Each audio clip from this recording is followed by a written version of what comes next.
Alhamdulillah, wassalatu wassalamu ala rasulillah wa ala alihi wa sahbihi wa mawala. La hawla wa la quwata illa billah. Qala Allah ta'ala wa na'udzu billahi minasyaitonir rajim. Bismillahirrahmanirrahim. Ya ayyuhalladzina amanu taqullaha haqqa tuqatih wa la tamutunna illa wa antum muslimun. Qala ya ayyuhannasu taqu rabbakumul ladzi khalaqakum min nafsin wahidah wa khalaqa minha zawjaha wa basa minhuma rijalan katsiran wa nisaa'a wattaqullaha alladzi tas'aluna bihi wal arham innallaha kana 'alaikum raqiba.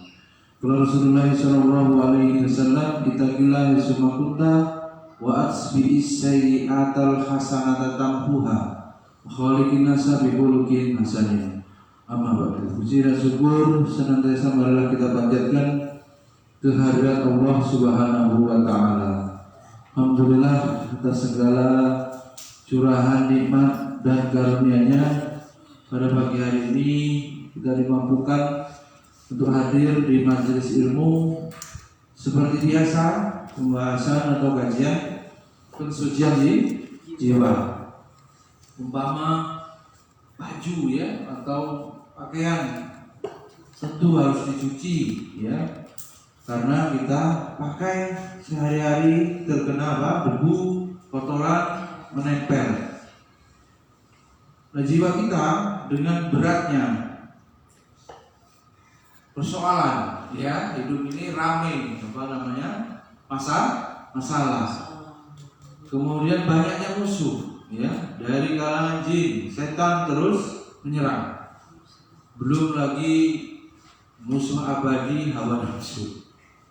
Tentunya dari segala penjuru ini secara otomatis ya akan membuat jiwa kita ya lelah.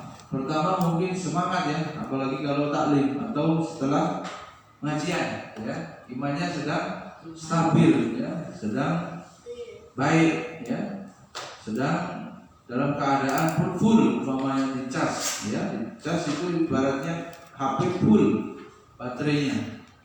Namun demikian seiring waktu berjalan, beratnya silih bergantinya ujian menyapa terus, sangat mungkin manusia akan khilaf, sangat mungkin diri kita akan tersalah. Setiap tersalah, sengaja tidak sengaja, yang pada akhirnya itu bermuara pada dosa. Nah, setiap dosa inilah yang kemudian mengotori jiwa. Santri awalnya berteman ya, Nabi baik-baik, kalau berantem. Nah, kemarin itu siapa? Syahid sama Rizki. Ya, awalnya apa? Berteman. Ya, nggak kayak hewan ya. Kalau hewan bertemu berantem dulu. Baru setelah itu berkawan. Kalau manusia ini berkawan dulu, baik-baik dulu, lama-lama berantem. Ya. Dan karena itu kendalikan diri ya, Rizki ya, minimal membaca ta'awudz, minimal sekali itu, upaya penjagaan jiwa kita selalu berlindung kepada Allah. Hadirin Allah, salawat dan salam senantiasa tercurah kepada Rasulullah kita Nabi Muhammad sallallahu alaihi wasallam. Atas perjuangan beliau ya, kita bisa menerima atau menikmati ya nikmatnya hidayah Islam. Apa sih artinya semua yang ada ini tanpa hidayah? Tidak ada nilainya. Amal-amal sosial apapun tanpa password la ilaha illallah nggak bisa. Wifi-nya passwordnya ICA 1 2 3 4 5, namanya musola. Gak bisa, walaupun sudah berada di sini, tidak bisa masuk. Walaupun sudah melakukan itu amalan sesuai ajaran Islam, bersedekah, baksos, tapi tidak bisa dihitung pahala lantaran dia belum bersyahadat. Kita syahadat itu gratis ya, sesuatu yang ini muslim sejak kecil itu nggak pernah ada masalah, sudah otomatis melekat. Karena orang tuamu beragama Islam, kamu akhirnya fa'abawahu ikut kepada kedua orang tua. Nah, karena begini ini juga Kalau kita dengarkan ceramah dari Ketua Mu'alaf Center, Coach Stephen itu, orang Islam ini payah mengislamkan orang yang sudah Islam. Beliau yang berhasil dengan pertolongan Allah mengislamkan 300 lebih orang Cina yang kerja di Masjidil Haram. Luar biasa. Gak tahu gimana ini sampai Syekh Sudes itu memanggil beliau. Kok bisa Syekh Sudes? Saya belum pernah satu orang pun saya islamkan di Masjidil Haram ini, di Tanah Haram ini. Tapi dia bisa mengislamkan, ya? Bisa mengislamkan sebanyak 300 orang. Bahwa luar biasa itu kata Syekh Sudes, kagum. Saya menjadikan sahabat. Dia yang berimpak corona kemarin miliaran itu, yang Ketua Mu'alaf Center. Nah, karena banyaknya nikmat atau sudah biasa, itu seperti bukan nikmat, itu jebakannya. Maka kalau tidak disyukuri nikmat hidayah keturunan orang Islam, selama ini kita jadi orang Islam, kita bisa kufur itu, ya. Padahal itu yang paling mahal dalam hidup ini. Apa artinya tanpa hidayah, tanpa la ilaha illallah, nggak ada, semua yang kita lakukan terhapus, nggak masuk hitungan. Dan rugi sekali, ya. Masa yang Allah berikan, waktu yang umur yang ada ini nggak bernilai apapun kalau kita tidak berislam. Nah, kita sudah berislam, maka dari kecil itu disyukuri, ya, dengan diisi menjalankan perintah Allah dan jauhi larangannya secara konsisten. Jangan tadi orang Islam susah diislamkan, Islamisasinya susah karena banyak munafik, kata beliau, banyak orang-orang yang berkedok atau beragama ini cara berpikirnya itu, tasawurnya itu keliru. Kata beliau, yang begini ini susah urusannya, ya, ditujukan kepada sunnah susah, suruh menuntut ilmu susah. Dia hanya bersandar yang penting Islam, apa namanya, berpuas diri, merasa cukup, yang penting statusnya beragama Islam, itu saja.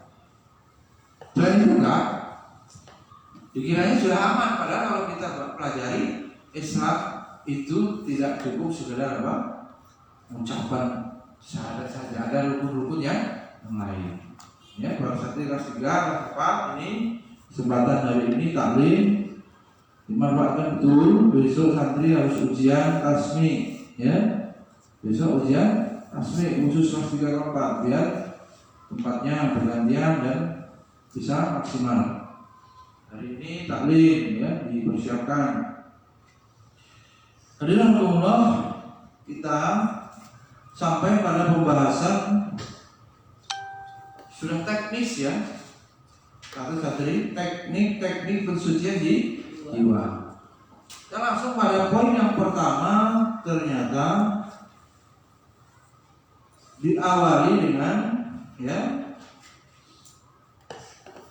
ilmu, ya. Untuk sampai kepada teknik pensucian jiwa berhasil, mensucikan diri diawali dengan ilmu yang bermanfaat. Tuh. Apa yang enggak kita,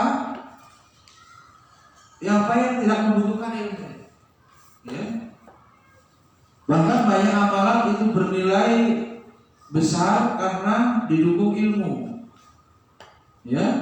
Tapi banyak orang yang itu sudah mungkin habis biaya besar untuk beramal, tapi karena amalnya tidak dipayungi ilmu, amalnya menjadi tertolak atau terhapus,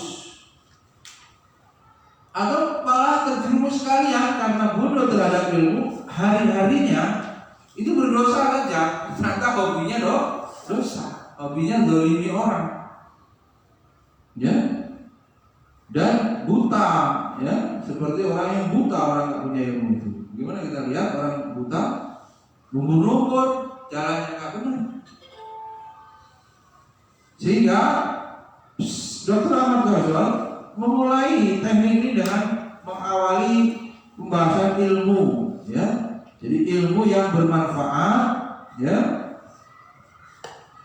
Maknanya adalah ilmu yang bermanfaat itu yang dapat mewujudkan jiwa yang suci. Loh, kalau kuliahnya menurut ilmu kok ujung-ujungnya terkotori dengan nilai jangka pendek, ya Om, nilai apa, cambuk harian, tugas apa ini, makalah lulus, nggak revisi atau revisi dikit diterima lah ya, nggak ditolak tugas. Bergeser lagi kalau satu ini apa, bisa jawab soal, ya, post test atau pertanyaan guru, sampai berujung pada rapot, berujung pada IPK, ya kan, satu semester. Tambah lagi semester berikutnya sampai pada PPL, KKS segala macam, akhirnya 150 SKS, skripsi jadi sarjana. Coba kalau terkotori karena itu, ya, bukan karena Allah, nah ini masalah. Harusnya ilmu yang dipelajari itu mensucikan jiwanya. Lu malah ini mengotori. Karena yang dicari-cari nih nilai, ujung-ujungnya apa?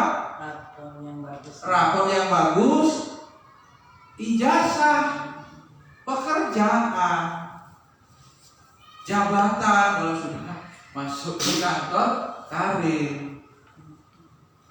Kok kayaknya nggak boleh seperti itu? Ya karena tujuan ilmu itu untuk ma'rifatullah, bukan untuk dunia. Nah, ini. Jadi kalau Abi Solim bayangkan sekolah sampai Korestika buat sekolahnya maju, terus karena pinter bisa maju, kaya, enggak, yang ada bangkrut. Kalau mau ngurusin agama pasti bangkrut, nggak mungkin, ya. Dan kalau melenceng udah bergeser untuk dagang, ya pasti kalau Allah nggak ridho akan Allah tutup sekolahnya itu. Banyak orang tutup memang corona ini. Atau kalau memang Allah ingin biarkan dia tenggelam menjual ilmu statusnya Om, dia tetap bisa jaga. Entah dari mana pemasaran kayak orang dagang itulah, tapi Allah tidak memberikan keberkahan. Dia cuma duit. Dia tidak sampai kepada Allah, nggak usul, nggak nyambung untuk ma'rifatullah, tidak membenarkan matanya untuk mengenal Allah. Ma'rifatullah tidak sampai. Padahal itu menjadi puncak tujuan. Semakin kita kenal kepada Allah, iman kita semakin tinggi. Gitu. Seberapa pengetahuan kita tentang Allah, yang akhirnya kita bisa dekat. Kan semuanya nggak ada masalah hilang dari kita, yang penting Allah selalu ada di dalam hati kita. Itu karena Allah yang punya segala-galanya. Selesai. Kita bergantung, bertawakal, berserah diri kepada Allah. Ada orang yang takut ini, takut yang baik, takut hanya kepada Allah, yang kemudian menjadi rem, dia tidak bermaksiat. Kan begitu. Kemudian juga memotivasi diri untuk beramal soleh, itu yang bagus. Takut dosa banyak, masa lalu yang ditenggelam, ya udah, jadi semangat beramal soleh. Jangan malah jadi apa? Apatis, putus asa. Aduh, nggak ampun yang dosa ini, nggak keukur banyaknya kan? Ya. Oleh karena itu, ilmu yang paling utama itu adalah ilmu agama. Tegaskan, ya. Menjadi ustaz itu paling mulia karena dibandingkan seluruh profesi yang ada. Ya, Rizky, menjadi dai itu adalah derajat profesi yang paling mulia di hadapan Allah. Walaupun di dunia ini mungkin miskin, ya. Karena ukuran, kalau dunia ini berarti dalam pandangan Allah, bisa jadi orang beriman yang diberi dunia. Rata-rata iman yang tinggi, dunianya diberikan karunia yang banyak. Enggak, karena dunia ini hina. Padahal kalau kita mati nanti malah nggak mau punya harta Om, urusannya ruwet, ya. Urusannya ruwet, hisabnya. Karena dunia ini hina, maka orang kafir itu masih diberi seteguk air. Misalnya kalau kata hadis Nabi, kalau dunia ini bernilai, misalnya orang kafir itu tidak diberi air minum, karena hinanya begitu, orang kafir pun tetap tetap diberi minum. Kemudian ya, setelah ilmu syar'i barulah ilmu lain, ya. Barulah ilmu lain. Ilmu syar'i ilmu apa? Ilmu akidah, wajib, tentang iman, tauhid tadi, asma wa sifat, mengenal Allah, ma'rifatullah. Kemudian tentang ma'rifatul Islam. Ada 3 landasan utama. Usul salasa, ma'rifatullah, ma'rifatul Islam, ma'rifatul Rasul. Terus kenal itu. Jadi kalau dalam kajian tauhid berikutnya selesai tauhid 1 mah itu 3 landasan utama. Pilar dari Islam itu ya. 3 landasan utama. Terus kita pelajari ya. Bagaimana kita mengenal Allah, mengenal Islam, mengenal Rasul. Mengenal Rasul nomor 2 ya. Mengenal Rasul yang membawa Islam. Tuh. Hanya begitu. Apa tadi? Faruk harus mengenal Allah, mengenal Rasul, mengenal Islam. Ya. Itu ilmu yang apa? Termasuk fardu ain. Tapi pelajaran akidahnya enggak cukup, Pak. Enggak cukup. Ya. Enggak cukup. Begitu kulit-kulitnya saja kadang-kadang dirangkum kayak semacam daftar isi kulit ilmu agama ini tidak memadai sekolah-sekolah ini, ya. Bahkan ini sekarang malah banyak nih pelajaran umumnya dimasukkan. Khawatir Nabi ibaratnya sekolah kok menunya nggak lengkap gitu ya. Tahunya kan ada pelajaran IPS, pelajaran PKN, cuman sekarang kami ajarkan hanya nanti habis siasati, tidak menghabiskan 1 semester full. Kalau sudah paham, Habib ganti pelajaran yang sangat penting. Penting kita itu bukan penting dunia. Dunia itu ngikut. Penting kita selama di akhirat. Sukses akhirat itu nomor 1. Sukses dunianya mengikuti. Karena sukses dunia itu ukurannya husnul khotimah. Ya, bukan ukurannya melimpah ruah. Apa namanya? Harta. Ukurannya husnul khotimah. Ya. Apakah kita pasti terjamin bisa husnul khotimah? Nah, itu. Nah, tentu supaya bisa husnul khotimah, yang paling aman di setiap hari berbuat ketaatan. Jadi kapan-kapan ketaatan itu sudah menyatu dalam dirinya, menjadi habit, kebiasaan sehari-hari. Umur habis ya tinggal nggak ada masalah, pasti dalam keadaan taat. Ya, ilmu.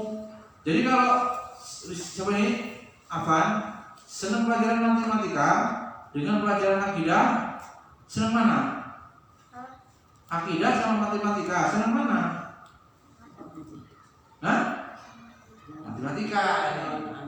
Kalau senang matematika berarti kamu belum memahami bahwa ilmu yang fardu ain adalah ilmu akidah, ilmu matematika adalah ilmu yang fardu kifayah. Gak boleh, itu namanya tidak beradab kepada ilmu. Jadi adab kepada ilmu itu mendahulukan yang tinggi derajatnya dalam pandangan Allah. Dalam pandangan syariat ini mana yang tinggi? Jadi kalau menjadi hafiz, ulama dibandingkan dokter, wah ya mulia ulama. Jadi harus cita-citanya itulah meletakkan sesuatu, itulah adab, bukan bermakna sopan santun saja. Adab itu meletakkan sesuatu sesuai harkat martabatnya dalam pandangan Allah. Pandangan Allah ini ya ilmu akidah gitu ya. Dengannya kita bisa diterima amalan kita ini, ya. Bukan ilmu umum. Sebenarnya kalau mau dikembalikan kepada tauhid, ya sebenarnya semua asal mulanya ilmu dari Allah. Hanya karena sudah ada banyak penyimpangan, manusia disekulerkan, pemisahan, dikotomi ilmu agama, ilmu umum, kemudian manusia juga yang dikejar ilmu umum terus, hanya ilmu agama diabaikan. Maksa kita harus ingatkan kembali, ya. Tidak ada salahnya ahli matematika, saya tidak ada salahnya. Tapi jangan sampai kecerdasanmu itu berhenti di situ, tidak mengenal Allah, ya. Dan jadi ilmuwan nanti juga merusak, walaupun sampai pada tingkatan ilmu yang tinggi, pengetahuan dikuasai, teknologi dikuasai, imannya nggak ada. Bisa jadi yang buat virus corona ini orang-orang yang begitu, ya. Gak perlu orang berapa juta ya meninggal gara-gara perbuatannya itu. Nah ini, maka fungsi wakil Allah di muka bumi, khalifah ini harus berjalan. Kalau yang itu kan merusak. Kalau fungsi itu artinya akhirnya merusak. Ya, kita merasakan dampaknya itu. Sampai setahun ya main ya, setahun lebih kalau dari Jakarta ya, udah dari Januari. Setelah ilmu yang sah ini barulah ilmu lain, yang nggak boleh ya, yang boleh. Kalau dipadukan juga paling enggak bobotnya yang umum itu jangan banyak-banyak biar otaknya apa? Atau strategi sekolahnya udah ini dulu habis itu ini. Tapi yang paling banyak ya dari agama gitu. Ya, sebagai satu apa? Kebijakan yang beradab kepada ilmu, ya porsinya, memberikan perhatiannya, ya. Kemudian yang mendorong manusia untuk merenungi aneka ragam ciptaan dan merasakan kekuasaan Allah dan kreasinya, gitu. Merasakan kekuasaan Allah dan apa yang Allah ciptakan, ya. Sekarang yang gak untuk manusia itu yang mana? Sekarang yang diciptakan Allah yang tidak untuk manusia yang mana? Bahasa hukum mana? Udah tanya diri, taruh. Yang benar. Sudah ditertibkan. Jadi apa yang gak untuk manusia? Semua untuk manusia. Ya. Semuanya untuk manusia. Hewan juga diberi jatah, tapi banyak kan untuk manusia juga. Ya, dikonsumsi manusia juga hewan yang halal. Jangan yang haram pun katanya ada gunanya ya Oma. Iya, banyak untuk obat atau untuk hal-hal yang masih diperbolehkan. Ternyata yang haram Allah cipta itu kembali juga ke manusia. Mana yang kalau untuk manusia?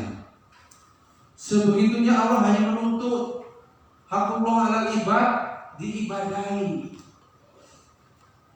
Allah meminta kita untuk beribadah, itu pun tidak kita lakukan. Kalau orang-orang yang munafik, orang-orang yang fasik, ya. Sekiranya itu terjadi, ya, pergilah dari bumi Allah, ya, cari tempat lain untuk bermaksiat. Ternyata tidak bisa semuanya punya Allah. Di kekuasaan Allah, ya. Kita harus pelajari Allah kuasa, namanya kuasa itu kan terbatas. Jangan pernah kita mengatur Allah. Ya. Apa yang Allah berikan itulah aslinya yang terbaik.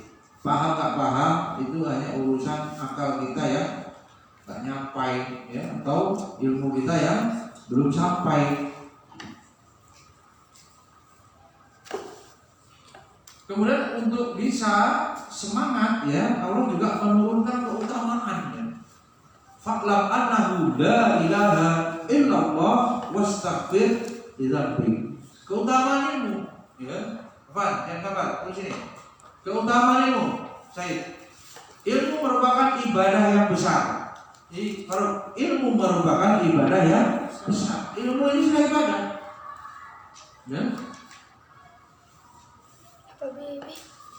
Ilmu merupakan ibadah yang besar. Allah Subhanahu wa Ta'ala telah memerintahkan hambanya dengan ilmu dan menjadikan sebagai permulaan bagi suatu tindakan. Fa'lam annahu la ilaha illallah. Maka ketahuilah bahwa tiada ilah, ya, Tuhan selain Allah, dan wastaghfir lidzambik, dan mohon ampun. Jadi pertama diperintahkan fa'lam, maka perintah Allah berilmulah, gitu. Ketahuilah itu maksudnya ya kamu cari ilmu, gitu. Supaya tahu itu ya cari ilmu. Jadi Allah memerintahkan kita di sini untuk belajar. Ya, surat Muhammad ayat 19. Imam Bukhari menggunakan ayat yang mulia tersebut sebagai dalil, bukti akan urgensi pentingnya ilmu. Oh ya, ilmu. Misalnya belum ketemu jodoh ini Oma, umurnya udah 20 berapa misalnya? Hampir 30. Tapi disuruh ketemu ilmu dulu. Sebelum nanti menikah punya anak, anaknya beling nanti. Jadi anak beling itu apa ya? Nakal, bandel. Itu pertama bapaknya tidak soleh, pasti. Mungkin maknanya tidak soleh di sini bukan ya dia mungkin soleh ya, tapi dia masih riba. Ya bisa ya, dia nggak soleh. Artinya soleh ini lengkap ya, seluruh larangan ditinggalkan. Mungkin dia tidak selong, itu kan berarti tidak nakal menurut pandangan agama. Bapaknya nggak soleh, gitu ya. Setia sama ibunya iya, ini yang oke. Tapi kalau dia bawa harta haram itu masuk ke perut anaknya susah dididik.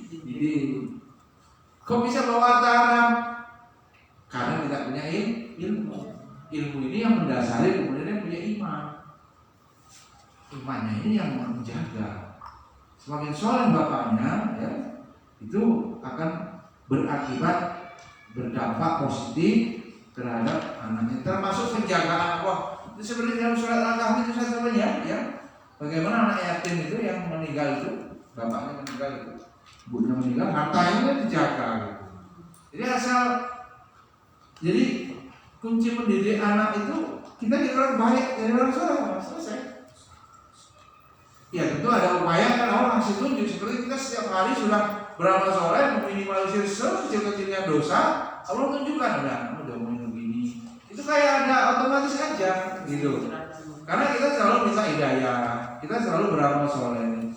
Jadi hari-hari ini terus diisi dengan belajar, ya, sampai urusan-urusan dunia yang lain tetap diurus. Tapi porsinya itu yang sesuai peruntukannya Allah ciptakan kita, penempatan waktu, alokasi waktunya, nggak dunia terus yang menjadi sarana malah jadi tujuan.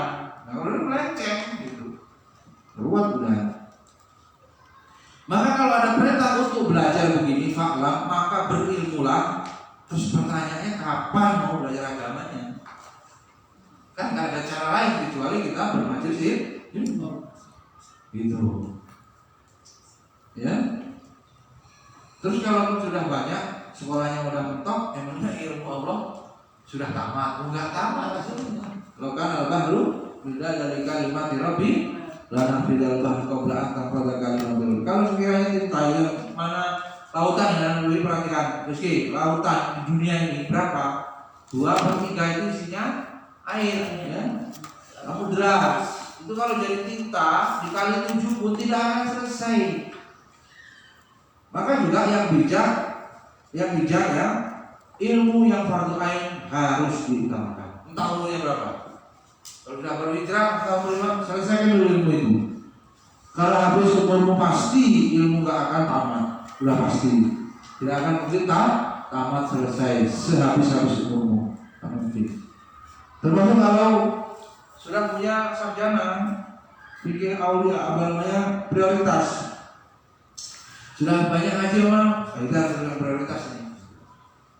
Kalau terus-terusin juga umurnya habis, ilmu belum terpelajari, boleh memilih memprioritaskan mempelajari ilmu yang sangat penting. Bahkan dalam kitab Ta'lim, kalau sudah memilih menjadi guru, bisa sebagai pelajari ilmu didik, nggak cukup ilmu tafsir, walaupun jurusannya tafsir. Sudah bukan meniatkan lagi, sudah menjadi guru, memilih bekerja menjadi guru, maka harus banyak belajar ilmu pendidikan. Itu sudah otomatis ilmu hal namanya, pastinya sudah paham. Kalau sudah mau solihin, ya, mau jadi guru juga, nggak ada nih, ya, pelajari bagaimana jadi guru. Yang celaka itu ilmu jadi ibu, jadi bapak. Celaka misalnya, udah positif akan menyandang itu apa namanya, status bapak, status suami, status ayah. Tapi ilmu sekolah ayah gimana? Kapan sekolah ibu yang solehah, istri soleh, ibu yang baik bagi anaknya, kapan di mana? Nggak jelas. Ya. Itu makanya perlu dulu madrasah ibu-ibu ya Oma, ibu-ibu calon ibu yang madrasah umahat. Yang ini tinggal tinggal satu oma aja. Ya, tinggal oma ya dari awal berintis sampai sekarang. Yang lain mah ya begitu keadaannya, jadi doakan aja biar mau ngaji, ya. Ya, sibuknya ya siapa sih nggak sibuk hidup di rumah kan? Sibuk, pilihan. Nah, karenanya kalau kemarin kita bahas mayuridillahu bihi khairan yufaqihu fiddin. Kalau Allah menghendaki kebaikan kepada setiap atau seorang hamba, maka Allah akan mendekatkan dia, cenderung dia, dekat dia kepada agama. Dia mau belajar. Kita ke kamar itu belajar, bukan hanya dia ngamalin. Karena ngamalin, kalau orang-orang yang ngamalin aja ahli padahal lama-lama juga bosan. Kalau nggak dibimbing dengan ilmu, angkot-angkotan. Makanya harus dengan ilmu. Nah, kita khawatir kalau orang dengan segala cara diajak nggak bergeming, Allah hanya biarin dia, tidak membuat, tidak menginginkan dia jadi orang baik, susah. Ya, tidak menginginkan jadi orang baik, susah. Lalu guru-guru yang bekerja kalau sudah dijadwal ta'lim ini malas, senangnya ngajar, gitu. Belajarnya kapan gitu, ya? Padahal kalau memilih dari guru, ya tadi itu ilmu hal dia wajib. Kalau memilih pedagang, wajib dia pelajari jual beli. Selain wajib yang akidah, ibadah, 3 tadi landasan utama tadi, diwajibkan juga ilmu sesuai yang akan dia kerjakan sehari-hari. Kalau jadi pegawai, mana itu apa namanya prajabatan jadi pegawai yang sukses menurut syariat, nggak jelas itu ukurannya, ya. Siapa pegawai paling mana gitu kan? Rasulullah jelas. Semuanya kembali ke sana bisa sifat-sifat dari Nabi, ya. Kan bingung kalau besok ceramah ditata penatanya besok ditangkap KPK. Jadi susah. Siapa yang menjadi manusia Pancasilais, siapa yang menjadi manusia yang paling disiplin menerapkan, menjadi ASN terbaik, susah. Bukan semuanya jelek ya Mas, tapi kalau beritanya sampai ada lembaganya khusus dari negara ini kan gawat, duit diambilin. Kita sakit ya. Iya. Imam Bukhari menggunakan ini sebagai dalil agar urgensi ilmu. Tapi dari baru sampai pada urgensi ilmu. Apa itu urgensi penting? Dan bahwa ilmu itu mendahului amal. Al ilmu qoblal qaul wa amal. Imam Bukhari mengatakan dalam kitabnya Sahih Bukhari yang bab pertama itu adalah pembahasan. Di dalam pembahasan yang sangat penting itu adalah al ilmu qoblal qaul wa amal. Ilmu dulu sebelum berkata dan beramal. Ya. Kalau santri sudah muhibbin, orang yang mencintai ilmu, ya. Itu kalau nggak belajar itu sedih. Kalau libur itu, liburnya apa? Rugi pahala berhenti. Iya sih, nggak dosa mubah bermain, tapi tidak dapat pahala. Pelajaran berakhir itu sedih. Belum mulai gurunya telat. Sedih, harusnya begitu. Di dalam pelajaran itu bahagia. Di taman-taman surga. Kita berada di majelis-majelis taman-taman surga. Di dunia itu majelis-majelis ilmu. Ya. Sebab Allah sendiri memulainya dengan ilmu, dengan sebelum amal. Allah ini faklah anahu, maka ketahuilah bahwa tiada ilah selain Allah. Ilmu, maka belajar. Gitu. Dulunya siapa baca? Wah, kayak main kabel. Cuma belajar dulu. Bahkan nanti kalau belajar adab dulu baru ilmu. Makanya kalau ustadznya sedang mengingatkan duduk itu karena adab. Ilmu banyak, dia bisa baca, dia bisa download anak-anak ini, bisa beli buku ya. Sampai ini pemindahan catatan ini selesai, tapi nggak masukkan. Menanamkan adab ini masalah. Taruh mana tulisannya? Nggak bisa, tulis sendiri. Mana buku kamu? Kalau pakai pelan-pelan itu nggak berubah. Jadi karena harus semi militer. Itu karena kebutuhan, ya. Nusa Sobat juga sudah mulai ada berita sesuatu karena yang sekarang. Oh iya, itu bukan galak, itu tegas. Nggak apa-apa. Kalaupun galak juga nggak apa-apa. Kita nggak peduli dengan omongan santri yang itu bisa membuat kita kayak salah gitu. Enggak salah. Kalau dia bersalah Pendidikan yang boleh memaksa. Pendidikan ini satu-satunya kegiatan yang digunakan memaksa kepada kebaikan, Mas. Tabiat manusia amarah bisu, ya. Kita udah paham tuh, manusia selalu ingin berbuat kepada keburukan. Ya. Itu harus dipaksa. Setelah itu barulah orang benar dan minta ampunan. Ya Allah, dari ayat pendek ini keren sekali. Ini bagian daripada SOP hidup. Disuruh belajar, disuruh mohon ampun. Bahkan coba Om Ida coba perhatikan, coba Ida, bagaimana subhanakallahumma wa bihamdika asyhadu an la ilaha illa anta menjadi sunnah ketika selesai bermajelis ilmu. Bayangkan misalnya selesai pelajaran taklim begini, tiap dari tadi dia ngomongin kebaikan, amar ma'ruf nahi munkar, ya, tawasau bil haqq, tawasau bis sabr, masih di ujungnya disuruh mohon ampun. Mana tahu majelis ini ada dosa, digugurkan dengan permohonan doa itu kafaratul majelis. Sesuai namanya, penggugur, pelebur dosa majelis. Saya nggak bisa bayangkan orang bagaimana majelis karaoke, majelis arisan yang kadang-kadang ghibah, majelis yang lain, majelis ilmu jadi disuruh mohon ampun. Ya, sebegitunya untuk betul-betul hati-hati ya dalam hidup ini, dalam kewaspadaan, mawas diri dari dosa. Minta ampun atas dosamu. Wastaghfir lidzambi. Semua masalah diadukan kepada ulama, dijawabnya suruh istighfar. Coba. Kita juga beristighfar kalau niat belajar ini terkotori oleh niatan ini. Atau ada peraturan, kerja di yayasan ini hari Jumatnya sebulan sekali ikut pengajian. Akhirnya apa? Gitu aja, nanti disindir-sindir. Oh, kalau dibilang ini, kayaknya bapaknya Mbak Ida itu dakwah ini, kata bapaknya Mbak Ida seperti salep apa main zaman dulu itu dalam 88. Salep kadas kudis kurang itu, yang kering misalnya. Sementara umat itu luka, korengan, ya. Manku itu apa? Seperti ditaruh dibakar, ya. Goreng sosis, kayak gitu dikasih salep 88, nyos. Jadi bagaimana itu? Kalau dakwahnya adem-adem aja, ya, berarti dia banyak pada posisi amar ma'ruf saja, ya. Sebenarnya kalau sudah masuk wilayah nahi munkar, tegaknya yayasan ini atas dasar roh amar ma'ruf nahi munkar. Dua itu. Kalau sudah nahi munkar, semua orang tidak suka. Setan memecah belah manusia semuanya, kayak bersatu padu untuk melawan, menghadang nahi munkar itu. Musuhnya jadi banyak.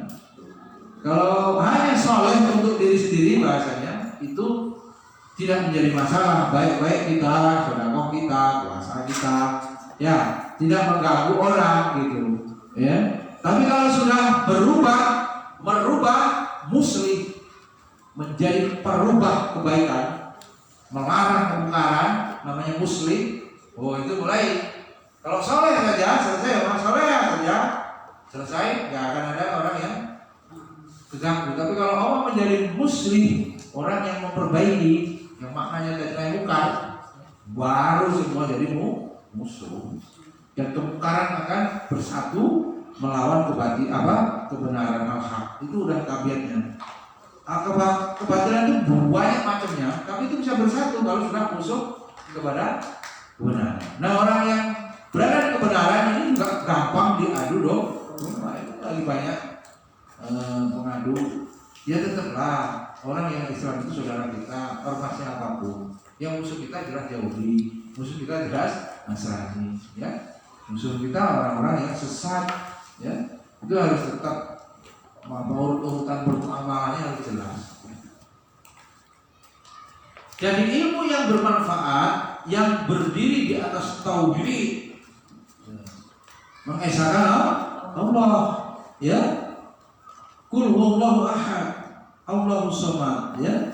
Lam yalid wa lam yulad, wa lam yakul lahu kufuwan ahad. kepada Allah merupakan sarana paling utama penyucian jiwa.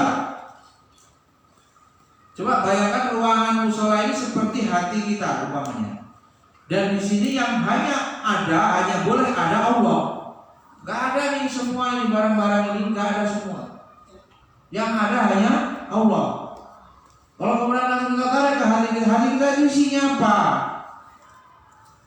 Kalau keracunan dunia, kedonyan, kata orang Jawa Timur, kedonyan. Kubur dunia dalam bahasa agama, pasti dia nanti menyatu wa karahiyatul maut. Takut mati nggak misalnya ini? Kalau takut mati, cinta dunia menyatu bahaya, ini namanya wahan.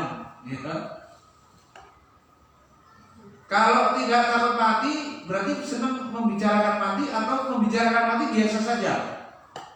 Orang ini ngomongnya mati aja, mati itu yang pasti kok.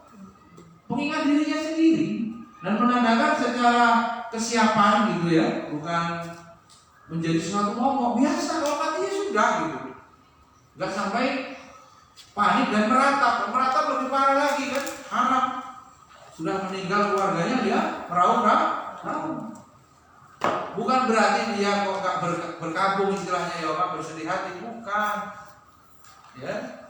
Udah baru meninggal seminggu udah biasa aja kayak nggak ada meninggal, bukan kuat dia.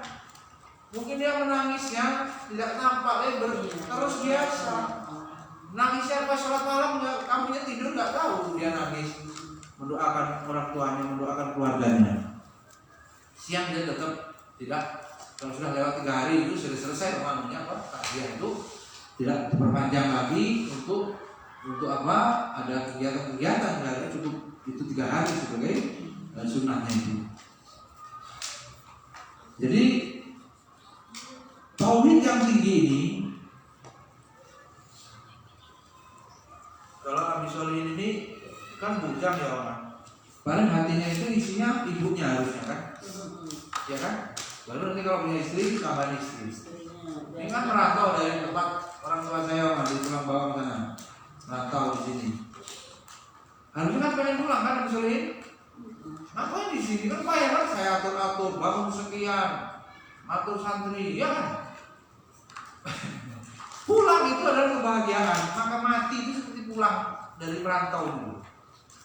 Mau betah di sini, ya sebagai sebuah pekerjaan dinikmati ya, tapi kita aslinya nggak betah kita di akhirat harusnya. Ayo, rindu kita kepada Allah yang menciptakan kita, ya. Gitu. Kalau umpamanya itu tadi baru ya, kepada ibu kan kangen ketemu ibunya. Nah, setelah itu ada urutannya, kita harus mencintai Allah, mencintai Rasul. Di dunia ini orang tuanya karena yang melahirkan kita. Ada. Ini sebagai permisalan. Maka urutannya adalah Allah, Rasul, orang tua, guru. Tadi urutannya apa? Allah, Rasul, orang tua, guru. Celakanya kalau orang tuamu nggak ngerti adab, yang ngerokok, yang buang-buang duit, ya, yang ngasih harta yang haram, ini repot. Maka orang tuamu hanya membiayai apa? Hanya ngasih apa? Uang, tidak pernah menghidupkan hatimu, tidak mengenalkan Allah. Itu orang tua dituntut di akhirat ini. Ya. Kalau ada orang tua yang itu, ya, tidak standar sebagai ayah, tidak standar sebagai ibu misalnya. Gak ada itu tugas guru di sekolah. Guru di sekolah ini berjuang menghidupkan agama, beramal soleh, memilih jalan hidup, menegakkan agama, anakimuddin, ya, dengan mendidik, ya, santri-santri. Ini bukan sekedar urusannya yang nggak ditanya dia kalau nggak jadi guru nggak dosa ya. Dia mau kerja lain boleh, milih guru gitu. Yang ditanya di hadapan Allah itu orang tua masing-masing. Bukan guru yang ditanya. Yang guru ditanya sebagai amanah bekerjanya. Kalau dia udah ngajar, sampaikan hidayah irsyad ya. Guru ini hidayah irsyad, bimbingan, bayan, petunjuk. Kasih tahu ilmu, ini nggak boleh, ini boleh. Hidayah taufik dari Allah, gitu. Jadi yang kuasa kamu bisa taat kepada Allah, mengikuti apa yang diajarkan, yang diperintahkan dalam syariat ini berdasarkan ilmu dari guru, penjelasan dari guru, Ya, itu dari Allah hidayah taufiknya. Guru nggak bisa. Maka kalau pondok pesantren atau lembaga udah merasa jumawa, santrinya hebat-hebat, dia udah lupa yang buat hebat itu Allah. Iya, bukan jual. Dia nggak ada sedikit pun guru itu sombong, bangga diri terhadap tamak. Oh sukses nih kelas 2 satunya. Tafisnya 1 semester 1 juz. Yang buat begitu Allah kan. Kita ini cuma apa? Perantaraan. Maka guru robbani itu nyambung kepada Allah, itu connecting. Wifi-nya lancar. Ya Allah yang mengajar, mudahkanlah. Kalau ada yang belum, ya kau punya hikmah sendiri. Ya, ada anak ini bebel habis solid. Ini diulang sekali, udah ini 2 kali, 5 kali, 40 kali. Kata ulama, 40 kali ulangi pelajaran itu. Baru dihafal, baru paham. Gurunya enggak mau 3 kali udah bosan nungguinnya. Gimana? Mujahadahnya kurang. Di situ ada yang sukses, ada yang tidak. Seperti yang penting perlakuan kita sudah sama, treatmentnya, pelayanannya sama. Walaupun yang ngeselin lengkap, tapi yang ngeselin itu yang paling banyak pahalanya. Yakin? Kenapa? Yang ngeselin yang paling banyak pahalanya. Allah memberikan keadilan. Tapi hakikat bagaimana kita itu harus bersandar kepada Allah. Suksesan prestasi santri-santri kita itu tidak mungkin terjadi begitu saja tanpa pertolongan dari Allah. Ya, syukur-syukur ya. Kalau mau aman nih mama, syukur-syukur berhasil, itu syukur-syukur. Kalau nggak berhasil, yang diangan-angan itu nggak berhasil nggak apa-apa. Jadi kita kalau berhasil bonus. Gitu. Jadi hatinya sudah lapang. Gitu. Kalau ada atasannya yang memberikan target, ya itu sebagai sebuah amanah gitu. Karena wali juga itu punya hak ya. Enggak tercapai, ya sama-sama menerima nanti. Tapi dalam usahanya ditanyakan seberapa keras, ya kan? Seberapa gigih mewujudkan prestasi. Fastabiqul khairat sebagai sebuah standar hidup ini disuruh berlomba-lomba dalam kebaikan. Ya. Niatnya karena Allah, mujahadah sungguh-sungguh, kemudian muhasabah. Kalau tidak tercapai, itu prinsip manajemen Islam. Niat, mujahadah, muhasabah. Berapa ini? Masih lama ya? Baik. Hadirin Allah, sampai kemana-mana, berbicara tauhid, pensucian jiwa, ibarat tempat harus bersih, ya. Itu ada gimana tuh? Mafi kolbi, bayrullah. Pokoknya di hati ini hanya ada Allah. Selesai semuanya. Kita sudah punya segalanya. Ya, takut kita hanya kepada Allah, dekat kita dengan Allah, memperbaiki kehidupan seorang muslim dan menancapkan iman ke dalam hatinya. Karena tingginya kedudukan ilmu, ya, di mata Allah, loh ya. Perumpamannya gimana itu perbandingannya? Sampai Hamzah, orang berilmu seperti apa? Kata Nabi, seperti orang berilmu, bukan ilmunya. Ilmu seperti hewan buruan, itu di dalam Mahfudzat. Yang Nabi maksud dalam hadis itu Nabi Omar, orang yang berilmu seperti apa? Bulan purnama. Kalau orang ahli ibadah seperti apa? Kawakib seperti apa? Bintang. Bintang sama bulan terang mana? Bulan. Ya. Jadi ketika kita menjadi orang yang alim itu lebih mulia karena kita bisa menerangi. Dan itu memang ketetapan Allah. Allah mendudukkan orang yang alim itu yang paling mulia. Ya. Kedudukan ilmu. Ya. Tentu kalau orang alim kan punya ilmu. Dikatakan alim itu karena ilmunya banyak. Ya. Maka aktivitas menuntut ilmu pun menjadi ibadah yang agung. Para santri, antum ketika dari ba'da subuh ya sudah beraktivitas ilmu ya, kemudian dirubah ini mulai jam 7.45 sudah mulai belajar sampai jam Isya ya, setelah subuh beres itu Anda jangan anggap beban itu justru sebagai sebuah amalan yang tinggi nilainya, karena itu adalah bernilai ibadah. Ya, saya semua pelajaran yang diikuti itu bernilai apa? Ibadah. Jadi belajarmu itu ya ibadah. Pasar. Tidur di pasar. Bernilai ibadah. Menuntut ilmu yang mengantarkan kepada ibadah yang benar. Jadi bahkan ini kewajiban individu, fardu ain. Fardu ain bukan kewajiban yang terwakilkan sendiri, ya. Memang yang mau masuk surga siapa taruh? Kan taruh sendiri. Yang harus belajar siapa? Ya taruh. Jadi nggak bisa diwakil bagi setiap muslim. Maka benarlah bahwa bertambahnya kadar ilmu seorang hamba juga menaikkan derajat hamba itu di hadapan Allah.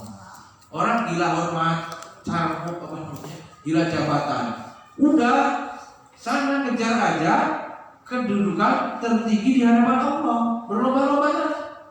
Ya, kalau diibaratkan sampai nilai 100, ya kita ini derajatnya di hadapan Allah berapa? Apa 50, apa 60, apa 40, apa 90? Itu yang kita pikirkan. Nah, supaya pasti kita punya derajat tinggi, ternyata caranya dengan berilmu. Lain jalannya itu. Ya. Banyak penjelasan Al-Quran dan As-Sunnah yang menguraikan keutamaan ilmu dan kedudukan ulama. Juga adab-adab menuntut ilmu. Banyak penjelasan Al-Quran dan hasil-hasil besar yang didapat oleh para ulama yang mengamalkan ilmu mereka. Allah berfirman, "A'udzubillahi minasyaitonir rajim. Aman huwa qanitun ana al-laili sajidan wa qa'iman yahdharul akhirata wa yarju rahmata rabbih. Qul hal yastawil ladzina ya'lamuna wal ladzina la ya'lamun. Innama yatadzakkaru ulul albab."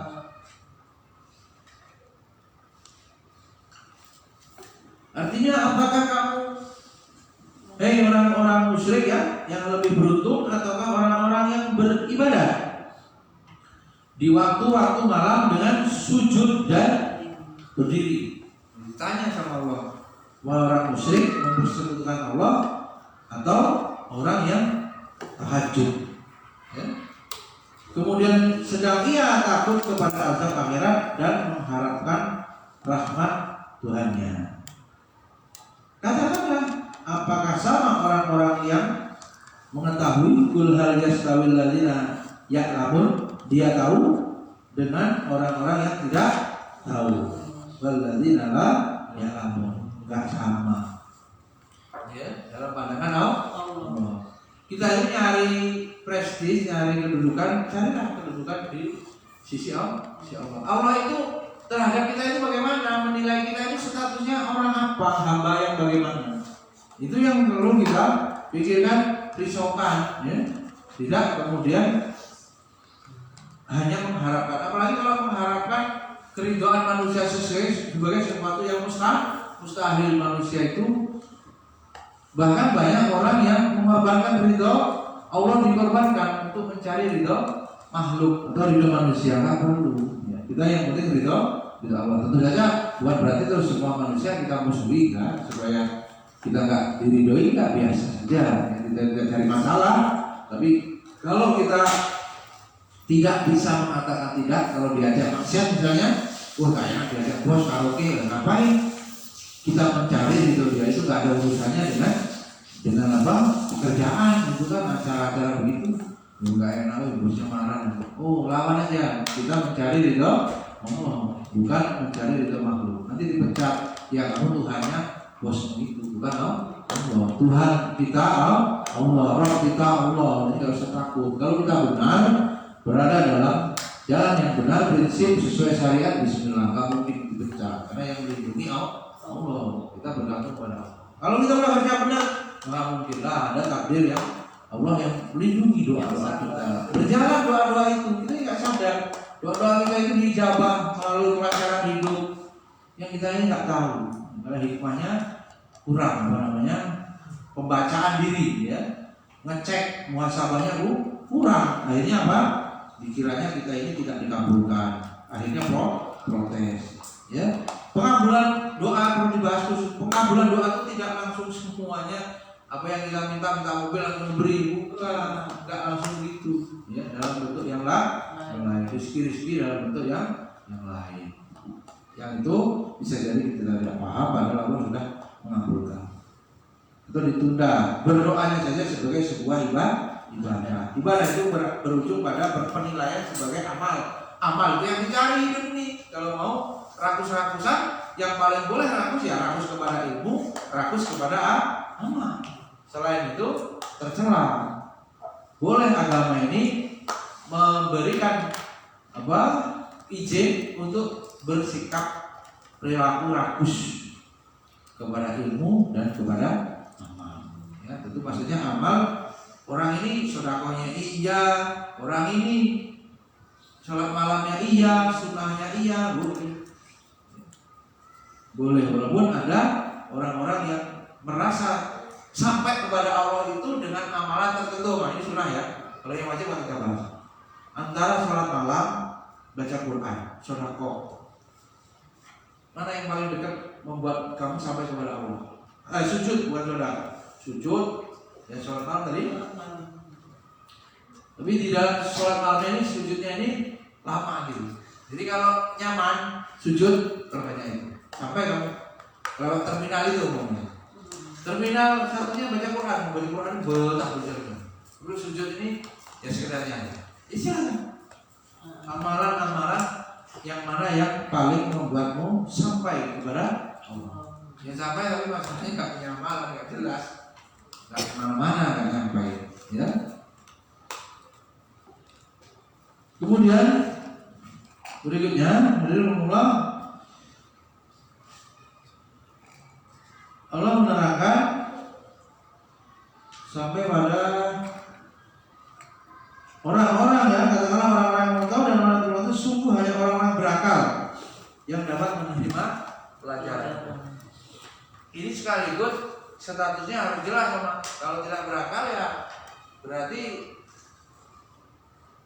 ya manusia itu manusia tapi hewani gitu. Derajatnya turun kepada kebinatangan. Kalau nggak sampai akalnya itu untuk menghantarkan mengenal Allah, ya derajatnya pindah ke kebinatangan.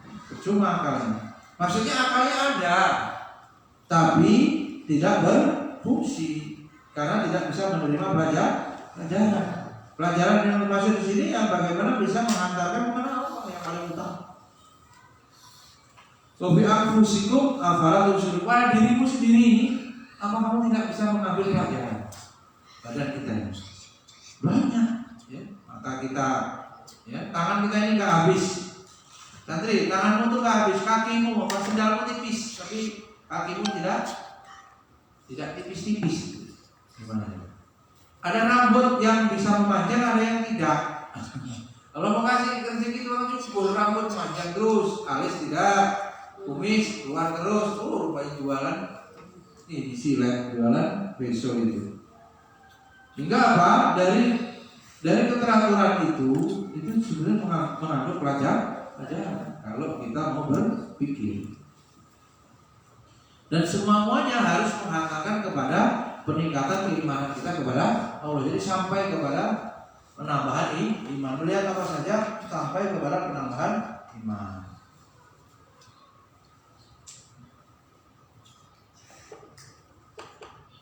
Kemudian beribadah kepada Allah dan merasa takut. Berarti ada orang beribadah tapi nggak takut. Ada, ya, karena ibadahnya terpaksa. Kan Islam itu berserah diri, tunduk, pasrah dan manut kepada syariat. Di dalam syariat perintah sholat misalnya, jadi sholat benar, ya. Kalau sudah Allah Akbar semuanya jadi kecil. Kalau Allah Akbar semua ya jadi ingat dunia masalah, seluruh masalahnya, barang-barang yang hilang ingat semua loh. Jadi awalnya kemana? Malah yang ingat dunia. Kebacut itu apa ya? Terlalu manusia itu di dalam ibadah pun masih ingat dunia. dunia. Bagaimana kualitasnya? Ya, di luar ibadah saja ingatnya dunia, apalagi di luar ibadah. Orang mau sedekah juga ingatnya dunia, biar baliknya banyak. Apa namanya? Kalau mau beli ini itu nggak boleh loh, Pak. Beli tanah ini udah disedekahin aja, sholawatin terus. Sampai kapanpun begitu aja ya, nggak kebeli, ya.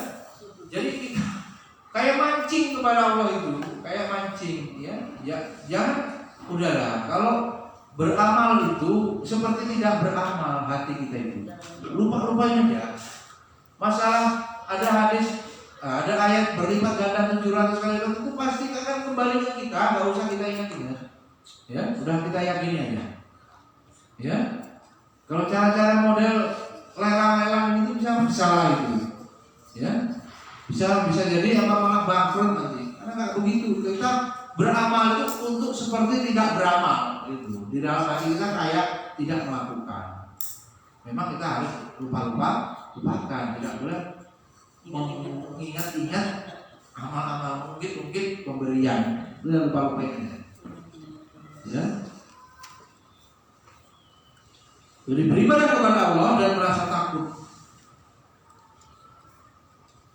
Ya, siapa yang bisa mengukur rasa takut pegawai, rasa takut semua manusia? Gimana cara mengukurnya? Mengukur iman susah, mengukur takut susah.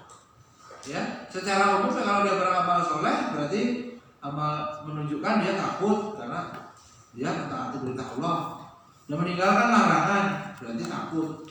Tapi kalau diukur betul sebagai sebuah nilai, bukan susah.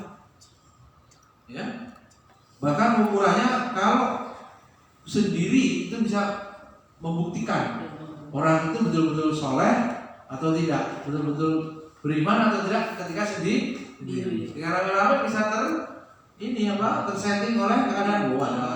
Ada guru ini, ada pak ini, ada anak ini, akhirnya dia nggak siap. Tapi giliran sendiri, baru tahu. Karena tidak pernah kita itu sendiri selama-lamanya, karena pasti ada pengawasan Allah. Belum lagi Allah menugaskan malaikat mencatat seluruh perbuatan kita. Kemudian serta mencari rahmat Allah, ya. Kita ini bagaimana dirahmati, menjadi apa? Permohonan kita. Dirahmati ini bermakna pula kita terus dijaga oleh Allah. Dan merupakan salah satu hasil dari ilmu. Nah, kalau mau dapat rahmat, mau itu ada pada diri kita, ilmu syaratnya, belajar. Ya. Allah berfirman, ya fa'illahu alladzina amanu minkum wal ladzina utul ilma darajat. Satunya apa nih? Surat Al-Mujadilah ini. Ayat ya, surat 58 ayat 11 ini apa nih? Ya fa'illahu. Nah, ini derajat yang tinggi. Allah ketok palu nih, putuskan siapa yang berilmu di antara kita, Allah tinggikan, ya. Nah, jadi kalau mau punya derajat di hadapan Allah, cari itu. Fa'illahu alladzina amanu minkum wal ladzina utul ilma. Jadi semakin ini apa? Semakin berilmu biasanya bisa jadi ya. Itu bukan berarti terus langsung otomatis begitu. Bisa jadi kewibawaannya akan bertambah dan mungkin kalau ngomongin santri lebih mudah. Bisa dicoba. Sampai dia punya kekuasaan mungkin ya. Ya, bagaimana santri itu kalau ada KBA itu langsung nurut. Tentu ini kalau guru ya konteksnya. Kalau untuk di luar kita akan diremehin orang gitu. Ya, kalau Allah memberikan derajat yang tinggi. Mungkin kalau diremehin pun dengan orang-orang bodoh karena miskin kita, direndahkan tempat duduk kita lihat kalau pesta, mana duduk TPA duduk depan itu camat, duduk depan itu apa? Ini tokoh yang kaya di lingkungan. Guru ngaji dia banyak biasa seperti orang umum, ada orang tidak ditempatkan pada posisi yang mulia. Kalau diperlakukan begitu sama orang jahil, ya kita namanya orang jahil, ya. Itu ya. Dia kondangan di tempat itu orang jahil, ya wajar. Orang jahil kan namanya ilmu. Masa kita mau protes, ya? diperlakukan tidak baik menurut agama seperti itu biasa, ujian, ya. Dan kita memang tidak mencari gila-gila hormat harus duduk di depan sini. Tapi kalau ketemu orang yang berilmu juga, beda itu mah. Orang berilmu ketemu dengan orang berilmu. Kemudian orang yang berilmu itu pasti akan beradab. Sebab yang dihormati ilmu. Nah, ilmu yang dihormati itu dan ilmu yang dimiliki sama orangnya ikut ke bawah. Bahkan anak keluarganya. Itu kewajiban kita beradab kepada ilmu, kemudian ilmu dibawa orang, maka juga beradab kepada ahli ilmu. Maka ketika santri diperintahkan beradab kepada guru, itu kewajiban. Belum lagi kalau mau minta barokah ilmu, ya kerelaan, keridhaan guru, perasaan Ustaz Abi Sofyan sama Rizky itu di mana? Jengkelnya nggak karuan, nyusahin betul. Nggak ada lega-lega ridho-ridhonya, ya kamu bodoh gitu. Kalau guru mau ridho kamu santri, ya sungguh-sungguh kamu belajar, ya walaupun mungkin susah, tapi kamu istiqomah, gak rela. Mulai barokah, walaupun sedikit yang masuk menyelamatkan, menjadi perisai wikoya, perlindungan. Dan ilmu sedikit itu kamu bisa berjuang, ya. Manfaat, asas manfaatnya ada. Ini sekolah tinggi, nilainya A, nggak ada gunanya bagi agama, ya. Habis dapat beasiswa, habis itu apa mah? Minta pekerjaan gitu mah kalau orang cerdas di Pemda harusnya posisinya ini. Habis itu negara ngasih apa ke saya kan itu fasilitasnya, minta rumah nanti. Namanya orang pintar. Kalau nggak sampai ke luar negeri dihargai, apa namanya? Gaji saya 20 juta, 60 juta kalau saya di sini rugi. Ya. Tapi kalau orang yang ilmunya sedikit, barokah mah, dia malah nolong agama, mau berjuang. Ya. Akhirnya agama ini bisa hidup. Jadi nggak jaminan yang cerdas itu terus nanti dengan ilmunya selama. Apalagi kalau bicara dia tidak mau tazkiyah nafas, ilmunya akan menghadirkan kesombongan. Bahayanya ilmu adalah melahirkan atau sangat mudah orang itu akan terjerumus pada kesombongan. Orang ini sekolahnya di mana sih, mondoknya di mana, kuliahnya baru S berapa kitab yang dibaca, dihitung sama dia. Kalau menakar orang itu begitu.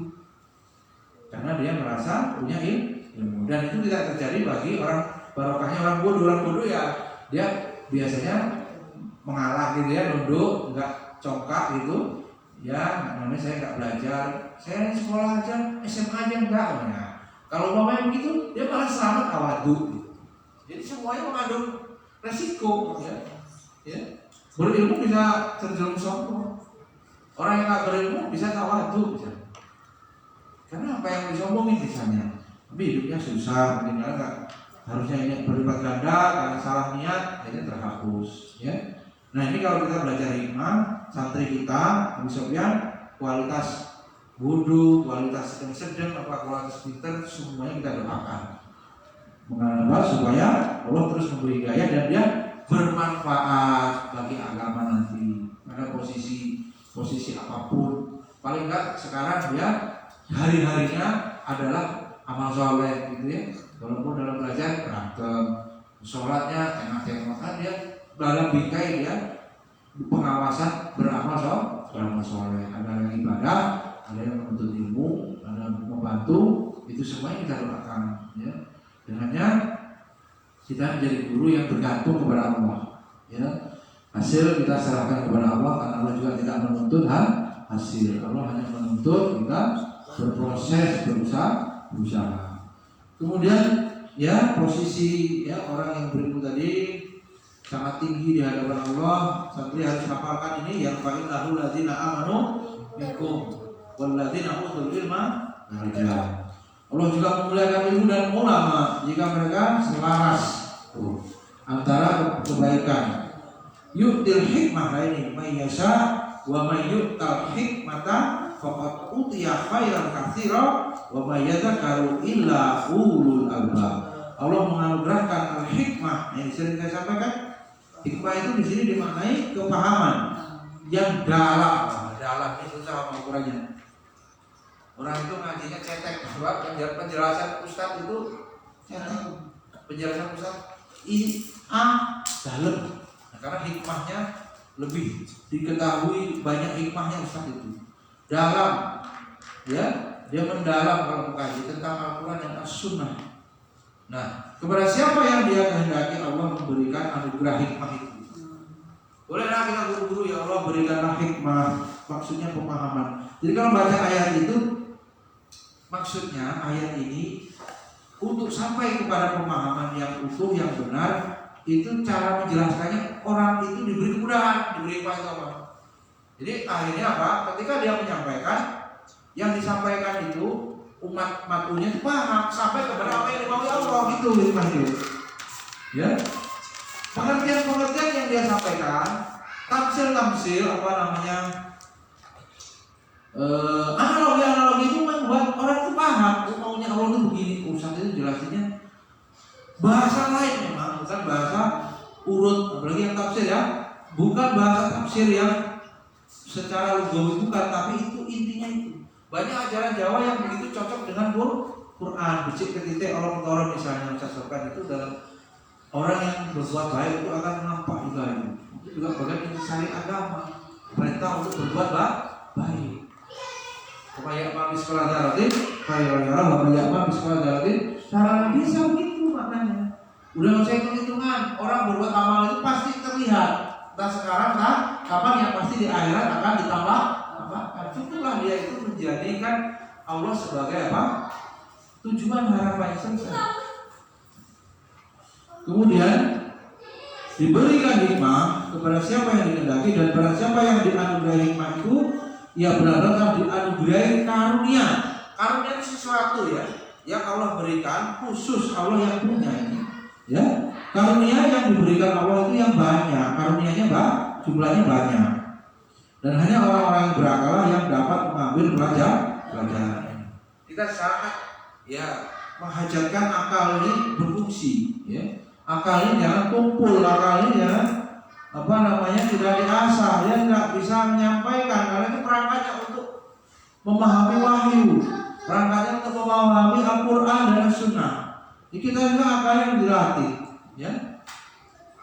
Mujahid menafsirkan ayat Al-Quran ini diberi hikmah itu maksudnya ilmu, pemahaman dan Al-Quran Al-Karim. Ya, menyatu gitu. Orang maksudnya diberi Quran itu, ada nggak orang yang sehari itu nggak baca Quran itu terus di akhir penghujung mau tidur itu, harinya mau tidur, aduh hari ini saya belum ngaji. Dia sedih, bahkan menangis, terlewatkan waktu yang ada ini. Ya, sibuk apa? Muhasabahnya. Ya. Itu diberikan pemahaman, diberikan Al-Quran itu bisa jadi begitu. Kalau dia sudah paham, hari ini saya baca Quran banyak, saya banyak hukum-hukum yang sudah saya pelajari, sudahkah ini saya amalkan, gitu kan? Sampai ke sana, karena ilmu yang mafid membuahkan amal. Tingginya kedudukan ilmu itu terlihat dari perintah Allah pada nabi-nabinya, ya, untuk selalu meminta. Tidak pernah disebutkan di dalam Al-Quran Nabi itu disuruh oleh Allah untuk meminta selain daripada ilmu. Rabbi wa qur rabbi zidni ilma. Dan katakanlah ya Rabbku tambahkan. Gak pernah disuruh minta tambahan selain daripada ilmu. Tambahan apa ini? Harta. Wah. Walaupun juga ada doa ketika sholat itu meminta rezeki ya. Tapi secara umum belum berkirim. Wah, ada baju buat zukni boleh, tapi rezeki di sini kan luas. Hidayah pun bisa bermakna rezeki ya, rezeki pemahaman. Enggak dimaknai rezeki itu duit, ya, duit terus. Badannya sehat, solihin karena berdoa, ya. Akhirnya dia nggak sakit, walaupun gajinya kecil kan sehat terus nggak berobat. Gajinya 10 juta habis itu, kena gula, kena ini berubah ya habis, ya. Nggak berkah. Oleh karenanya penjagaan Allah itu banyak, rezeki dari Allah itu maknanya luas. Wa qur rabbi zidni ilma menjadi sebuah SOP hari-hari ya, hari-hari itu terus selalu bermohon, berdoa kepada Allah minta diberi tambahan ilmu. Ilmu yang bermanfaat akan membawa hasil yang besar karena ditanamkan ke dalam jiwa pemiliknya, yaitu berupa takwa. Jadi terakhir Ramadan, tujuan ibadah khusus puasa adalah takwa. Takwa tentu muaranya bagaimana takut juga ya kepada Allah. Ya, hati-hati dalam langkah. Untuk itu para ulama yang mengajarkan ilmu mereka umumnya adalah orang-orang yang paling takut. Bukan yang paling tinggi gelarnya ya. Jadi ini nama yang sallaha min ibadil ulama. Santri ada yang hafalnya banyak, ada yang paling dikit, ya. Nilai-nilai pelajarannya bagus, tapi ada yang nilai kecil. Itu tidak menjadi otomatis iman tinggi, ya. Karena yang otomatis, karena yang menjadi ukuran adalah rasa takut. Yang pintar kadang sombong, akhirnya males ngeremehin, nantangin guru. Guru ini lupa, saya nggak lupa. Hafalan saya lebih bagus dari guru saya. Guru saya itu udah lupa, sudah lama setorannya. Karena begitu santri, maka kita kembalikan ya. Kalau ilmu yang sudah Allah berikan, ingat, kamu mencari tapi Allah memberi ya. Yang memberi itu, kalau Allah beri bisa nggak? Nggak bisa. Kalau Allah cabut, kamu syarat lupa, jadi hidupnya langsung lupa. Pelajaran, ngeblank kayak HP-nya itu, kami solid dan baru kayak HP kuning, ngeblank tiba-tiba banyak share-sharean error, nggak mau tampil. Dan bisa jadi begitu, syarat-syaratmu, pengingat memorimu Allah buat blank, itu sangat gampang, nggak usah lama-lama, ya. Sandung aja, bentur dikit, blank. Atau nggak ada sebab apa? Kok hilang semua ya pelajaran mau jawab soal ini, ya. Ini udah arwahnya ada tayangan. Arwahnya sudah tayangan. Kalau tahajudnya saya pimpin, siangnya gampang mengantuk. Oke. Kemudian kata hanyalah di sini innama menunjukkan pembatasan. Jadi ayat Al-Quran ini merupakan bukti yang jelas atas betapa pentingnya ilmu bagi penyucian di jiwa. Nah ini mau suci jiwanya, belajar. Apa namanya? Menuntut ilmu. Ilmu merupakan sarana wajib. Sarana kok wajib bagi siapa saja yang mulai menyucikan jiwa. Siapa yang mau tasyakuran nafas harus menyucikan jiwa dan membersihkan penyakit-penyakitnya. Selain ayat Al-Quran di atas, terdapat pula banyak hadis Nabi SAW yang menjelaskan keutamaan ilmu. Yang menjelaskan apa? Keutamaan ilmu, kedudukan ulama dan kemuliaannya. Jadi statusnya dari mana? Dari ayat, dari hadis yang memberikan status serta sikap-sikap yang pantas bagi mereka, serta antusias kepada ilmu yang mereka miliki. Hadis-hadis yang paling menonjol antara lain dari sahabat Muawiyah radhiyallahu anhu, dia berkata, aku mendengar Rasulullah SAW mayuridillahu bihi khairan yufaqihu fiddin. Siapa saja yang Allah menghendaki kebaikan baginya, maka ia akan dipahamkan mengenai agama ini. Ini sebagai bukti ya, kalau orang mau hijrah cenderung kepada agama, berarti Allah ingin dia jadi orang baik. Orang diajak segala macam cara, baik diperingatkan, baik dimarahin kadang karena ada dalam kekuasaannya, baik ditegur, ajakan yang lembut, kolan lainah, bahkan kolan sadina, nggak bergeming, ya. Berarti Allah nggak menghendaki dia jadi orang baik. Ini ada perkataan-perkataan dalam dakwah itu ada tingkatannya juga, ya. Kalau mau tidak lembut, nah enggak berubah. Sedang tingkatin, galak-galak dikit. Lalu ada yang keras, kalau syadidah, keras. Udah berserah. Kamu mau memilih jalan hidup bagaimana? Ya. Karena bergaul dengan kamu ini merusak iman, gitu.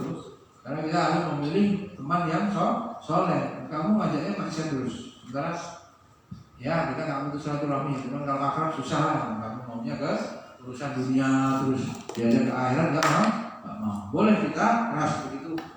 Kok itu sih? Ya kita ini hijrah gitu ya, harus hijrah memperbaiki diri sebelum kiamat ya, sebelum ajal menjemput. Nah pemahaman agama merupakan kebaikan. Gak ada yang lain loh kecuali paham ya agama itu kebaikan yang sangat tinggi, yang besar nilainya yang Allah berikan. Kalau Allah limpahkan karunia, nah karunia ini juga bermakna karunia ini untuk harta itu karunia. Kalau ilmu kemuliaan, ya. Kalau Allah kasihkan ilmu, Allah kasihkan kemuliaan. Tapi kalau Allah kasihkan harta kepada orang, karunia. Dan itu karunia terserah Allah. Dan karunia ini bisa kemudian belum tentu langsung membawa kepada kemuliaan, ya. Atau orang yang kalau nggak punya ilmu, harta bisa menjadi sebab dia berbuat dosa, ya. Kalau tidak harta itu nanti jadi penyesalan karena berat hisabnya.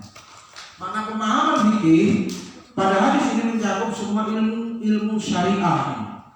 Ilmu syar'i ini merupakan bukti tingginya kedudukan ilmu syar'i serta pengaruhnya pada perilaku muslim. Ilmu itu membimbingnya menuju ke jalan yang benar dan jalan kebahagiaan, jalan yang benar dan jalan kebahagiaan. Masya Allah. Jadi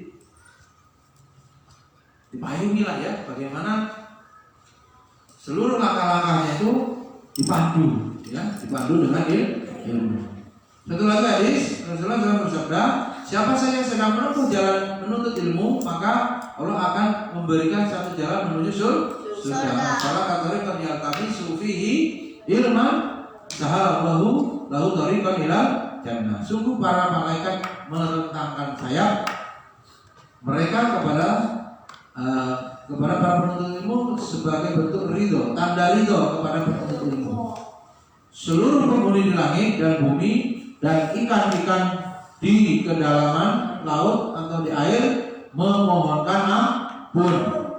Masya Allah. Jadi ikan itu kalau rizki menuntut ilmu, ya akan belajar menuntut ilmu, menuntut ilmu didoakan, ya. Kita dimintakan ampun. Ikan itu memintakan ampun kita, ya, memohonkan ampun untuk kita. Dan keutamaan orang yang berilmu dibanding ahli ibadah itu seperti tadi keutamaan bulan purnama atas bintang. Ya, orang alim bulan purnama. Orang abid ahli ibadah seperti bintang. Para ulama adalah pewaris para nabi, dan para nabi tidak mewariskan dinar dan dirham, waris dinar wala dirham, walakin warisal ilmu. Tetapi nabi itu mewariskan apa? Ilmu. Faman akhadha bihamdi wa afir. Siapa yang mengambil warisan nabi itu berupa ilmu, maka dia akan memperoleh keberuntungan yang amat besar. Coba dikasihkan contoh Habis Solihin, orang yang menuntut ilmu bangkrut. Ya, benar menuntut ilmu apa ya? Bangkrut. Kalau dari tulang uang sana ada yang kuliah di kampus ini, terus bapaknya habis sawahnya, ya karena anaknya belenyot, uangnya untuk main-main, jadi jual sawah. Tapi itu juga ilmunya juga bukan ilmu agama tuh, mungkin kuliah aja, misalnya jurusan umum. Itu nggak jadi ukuran. Apa yang disampaikan di awal bahwa orang yang menuntut ilmu tidak ada ceritanya Allah terlantarkan, bahkan rezekinya biasanya orang tuanya, aduh pas anaknya kuliah mondok ada aja tuh bayar, pas giliran udah lulus agak menurunin panen segala macam ada aja. Itu sudah menjadi otomatis sebab anak itu punya rezeki sendiri hanya lewat orang tuanya. Anak itu punya rezeki sendiri apabila kemudian dia rezekinya ilmu. Rezekinya ilmu dilalahnya yang bayar pondoknya bisa, maksudnya dia aslinya dapat rezekinya ilmu. Jadi rezekinya ilmu itu karena pondoknya bayar atau pondoknya dapat keringanan, dia bisa sekolah ini. Kalau bayar ya besar misalnya orang tuanya ada saja waktunya bayaran bisa bayar. Kalau rezekinya ilmu juga dalam arti kemudahan, anaknya banyak ini. Ini juga apa? Boleh 50%. Kalau hasilnya bayar 2 juta bisa 1 juta di yayasan ini. Berarti dia dapat rezeki 1 juta yang gratis kan? Hanya dengan 1 juta dia bisa mendapatkan pelayanan seperti yang 2 juta. Dan Allah yang menyiapkan itu nanti sekolahnya di sini. Jadi kalau mau punya anak banyak habis kan, ya kan? Udah nikah 3 bulan anaknya sebar terus gitu kan cepat. Ya kan? Kalau habis solihin kan ilmu dulu baru istri.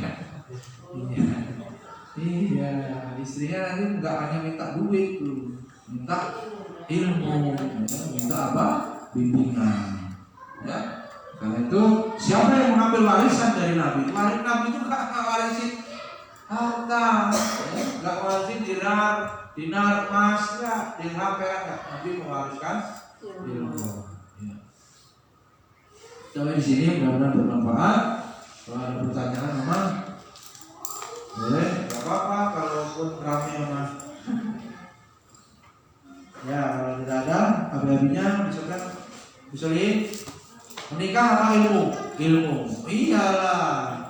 Ya, kalau sudah ilmunya banyak, dilamar sama gadisnya.